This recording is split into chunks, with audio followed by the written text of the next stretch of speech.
I hope the Coyotes find something because the offense wasn't there. Did you have any thoughts? Either of you have any thoughts on Coyote rookie Logan Cooley tonight? I had some thoughts. He collided with the ref. Yeah, that was not his fault, and that was an unfortunate break on the first goal. I will say I was not impressed. Bedard had 4 points tonight. Yeah, there's that too, which doesn't help. Connor Bedard just rocketed to the lead, and if he wasn't already for the Calder race, but yeah, I mean he's the guy now. And Logan Cooley's not doing enough 5-on-5, Petey. No, and I said this at the beginning of the season, and the first few games in, I said, watch out for this Cooley guy and Cooley Bedard. Bedard's here's the difference.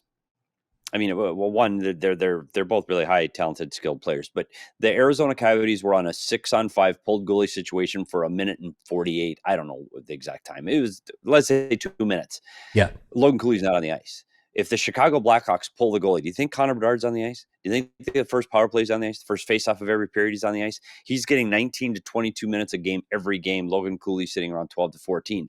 And I think for the long-term development of Logan Cooley, I think that's the right approach. I don't have a problem with that. And I think it's okay for him to sit on the bench with the goalie pulled right now 6-on-5. I don't think he's earned the right to be on the ice right now. I think the guys they had on the ice are the guys you can expect to score. You got Dursey, Michelli, 8, 9, 67. Those are the guys you expect to score. So, Cooley's got some learning to do. I want to see the bite that we saw at the University of Minnesota. I want to see that grit, that little fight back, the little chip on his shoulder. We've seen it once or twice. We need to see that on a consistent basis. And I think that's when he plays his best. The FU mode, as Chris Peters calls it. You know what I'm not seeing from him, though, that I expected to see a little more of? The puck handling in traffic. He's getting the puck knocked off his stick a lot. He's turning the puck over a lot. He's not navigating traffic well with the puck right now, and that was one of the things that we were told was a strength of his game. And maybe it is learning time and space in the NHL. Maybe that's what's happening before our eyes right now. But I have not been impressed with that aspect of his game.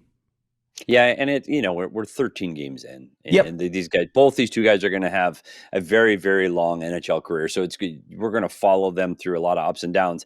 I think that we were so excited about Logan Cooley, and we saw what he did in the preseason, and we saw what he did in Australia, and you go, okay, this kid's going to be on fire, and we're just waiting for that one moment where he catches fire. We're just waiting, and there's been glimpses, but to your point, Craig, I don't know if it's the speed, the pace, the size.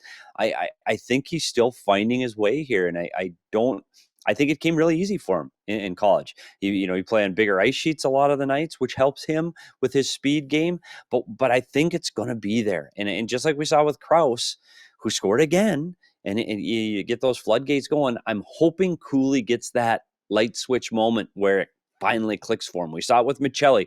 We saw that one night with Carconi. But you see those guys, once it starts, maybe they build the confidence. And I don't think Cooley's had that confidence moment yet.